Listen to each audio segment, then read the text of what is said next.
Childers and a fan of this beautiful garden. I want to show you what I see here. Let's begin. There in the distance, behind the trees, is the north side of the County Administration Center, dedicated by Franklin Delano Roosevelt with great acclaim in 1938, and known by many since then as the Jewel on the Bay. And here are views of the east side, which is the official front, with the grand wings reaching out to the city. Originally, one of the wings was for City Hall, and the building served both the city and the county. And here are views of the west side, visible from Waterside and the harbor beyond. Note the Guardian of the Water sculpture here. This seems to be the iconic view of the grand old building, perhaps because it was here that Franklin Delano Roosevelt drove up onto a platform to dedicate the new building, built largely with Depression-era funds intended to boost the struggling economy.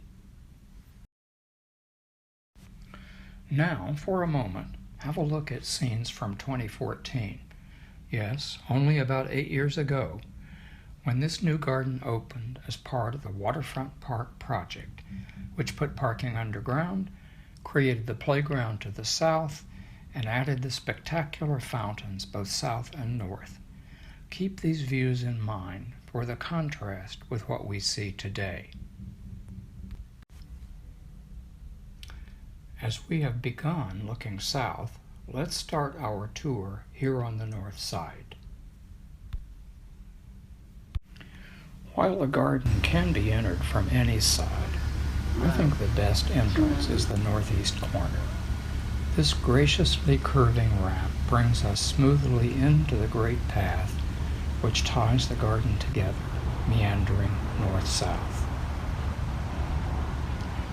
This wide, earthy path is one essential element of the garden. I am always delighted to step off the concrete onto this resilient surface and follow its undulating way south or north. If you've traveled to Versailles in France, you may remember that the walks in those grand formal gardens are similar to those here.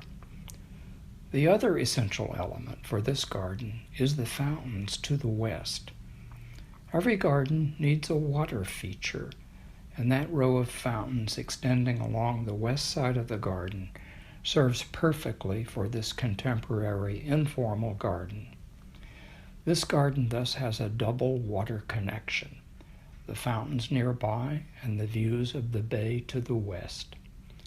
Surely the guardian of the waters is minding this garden too, as it is so closely connected to the waters.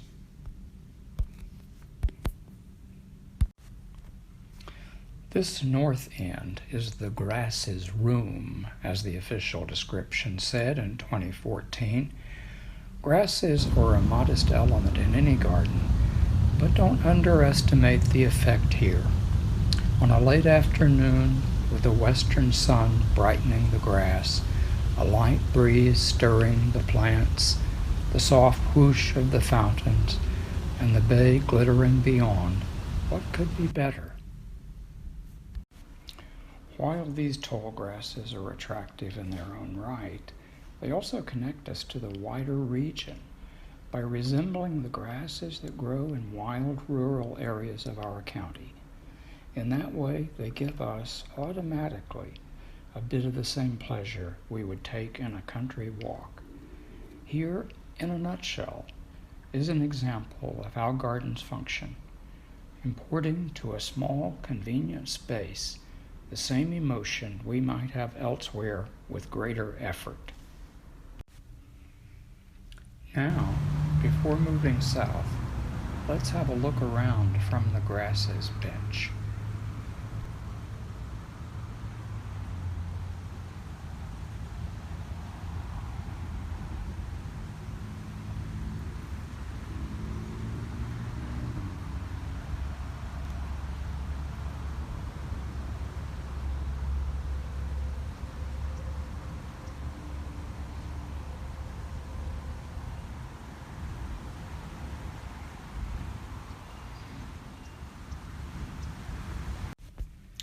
Oh, look, another garden fan.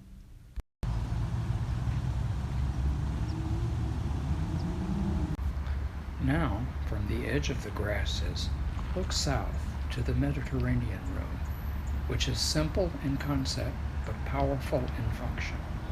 There are 3 pine trees surrounded by low hedges and beds arranged in an asymmetrical pattern. Now we're having a look back to the north while standing under one of the pine trees. We'll start here, as I think these 3 pines are the heart of the garden.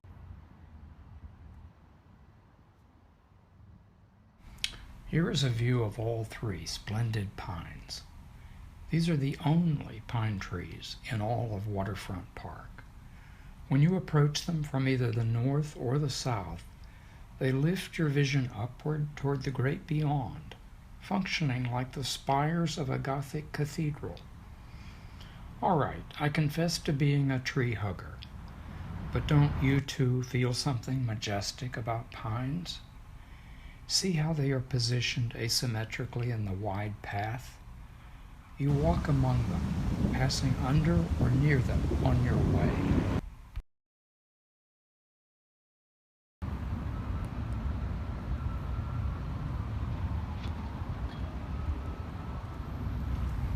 How can you not reach up to brush the pretty needles, or reach out to caress the trunk?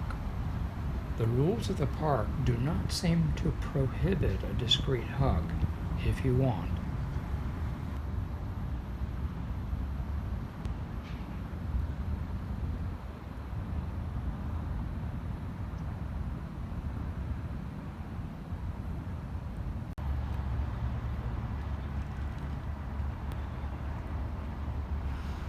Besides charming us, these pines also connect us to something especially important for San Diego County. They are Torrey pines, which are perhaps the rarest variety of pines anywhere on Earth. Their small tribe of wild cousins exists mainly a few miles north of La Jolla on the bluffs above the ocean at the Torrey Pine State Preserve. There, the ocean winds challenge their very being, forming them into dramatic shapes.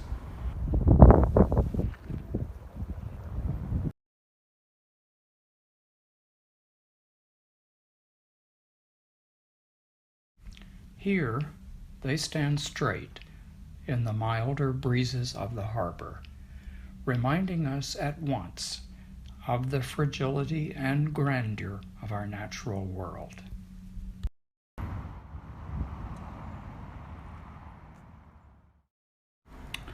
Surrounding the pines at a low level are the informal hedges of rosemary and lantana, and further east, near an inviting bench, are beds of lavender. During bloom season, you may see honeybees sipping the nectar.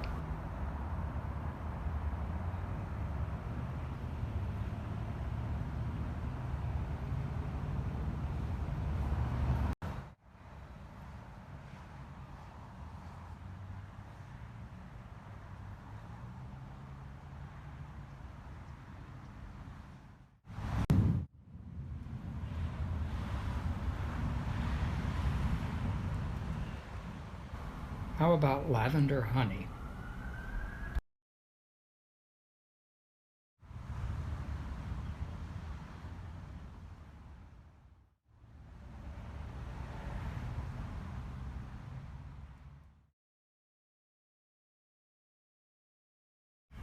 Now we are moving on to the third and last garden room, described as diverse in the 2014 reports. The engaging 1988 sculpture by Niki de Saint-Phal, The Serpent Tree, is without question the centerpiece here. Let's think. Garden, tree, serpent. What could the Schmidt designers have been thinking with the selection of this sculpture? I imagine that in every culture descending from the ancient Abrahamic tradition, most gardens hearken back to that ancient vision of Eden whether seriously or humorously. Here, the shiny serpent exudes a strong spirit of celebration and surprise, even with the promise of shooting flames from the gas jets, never seen in action by me. I rarely visit the garden for very long before a family with a small child or two strolls into the garden and the children race ahead to the beguiling many-headed serpent. How many selfies throughout the world now feature that dreadful monster as backdrop? Before we leave this spot, I want to note that this is a morning view. Mornings in the garden are different in two ways from afternoons. First, the garden is quieter. The fountains are silent, and after the morning rush hour, street noise is reduced. Second, the view of the bay is completely different. Instead of the silvery glitter of the reflected afternoon sun, in the morning the bay water is this placid, soft blue, reflecting as it does the color of the sky. Enjoy both. Have a morning walk and then go for the afternoon show as well. Now, let's have a look around from the bench east of the Serpent Tree.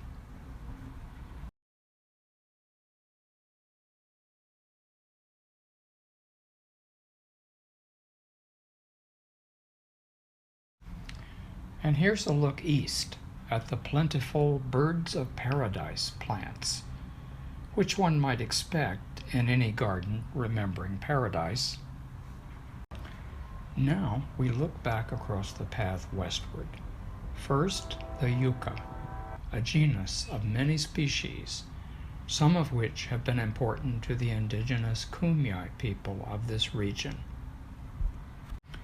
And here is how these looked last year at bloom time. While we're over here, look at the giant lilies with their spider-like blossoms. There are several of these scattered around this area. Like many plants here, this is an immigrant, native to many parts of Asia and Australia, but now naturalized to Mexico, Florida, and Louisiana also. And now, have a look back east at the intense magenta color of this rose cactus. Interesting because it is a cactus, but not a succulent. I thought I was seeing magenta blossoms until a few days later when this flower appeared. Splendid, but watch your fingers. There are defensive needle-like spines everywhere. Not exactly paradise, is it? I suppose that explains the location of these plants well away from the path. Now let's walk west to see something very different. What is this great mass? Perhaps a sleeping dragon? If we look near the ground, we see it is individual cycad plants which have grown together to form this amazing hedge. As with the other cycads, the experts say these ancient plants date to prehistoric times, the age of the dinosaurs. This particular species is native to Mexico and is said to be endangered. This plant is sometimes called cardboard palm, as the leaves feel to the touch something like cardboard. Here, nearby the cycad hedge, is one of the spectacular white Hong Kong orchid trees. There are 3 of these, this one and 2 more over east.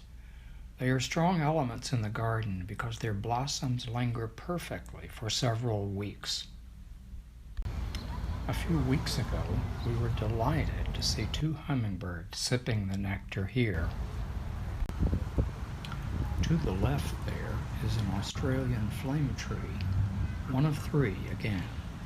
Very unusual to my eyes, with greenish bark and these red flowers which appear as the leaves drop. Now, at last, I want to show you my favorite plants in this part of the garden. Let's walk over behind the serpent. Here are dramatic acanthus plants native to the Mediterranean Sea area. While they do bloom handsomely, I like them mainly for these shiny leaves, which have served as models for ornamentation at the top of architectural columns since 5 centuries before the Christian era. Here's a photo of a single leaf. And here's a photo of the top of a column in the Pantheon in Rome, which dates to about 126 AD. Notice how the leaves are curled backward with the tips rolling over toward us? And here's a more recent example of the same treatment. This ornamental tradition continued well into the last century. Was it used here, on our county administration building? Let's have a look at a column at the east entrance to the building. See this detail? Here is a very streamlined version of the same idea, and there are identical columns on the west side. Well, we started this tour with the jewel on the bay, and now we've returned to it, coming full circle. Maybe time to wrap up. As we have seen, this area of the garden has plants from around the world. In this, it follows the great horticulturist Kate Sessions, who imported plants from other places to make Balboa Park the fascinating international botanical scene it remains today.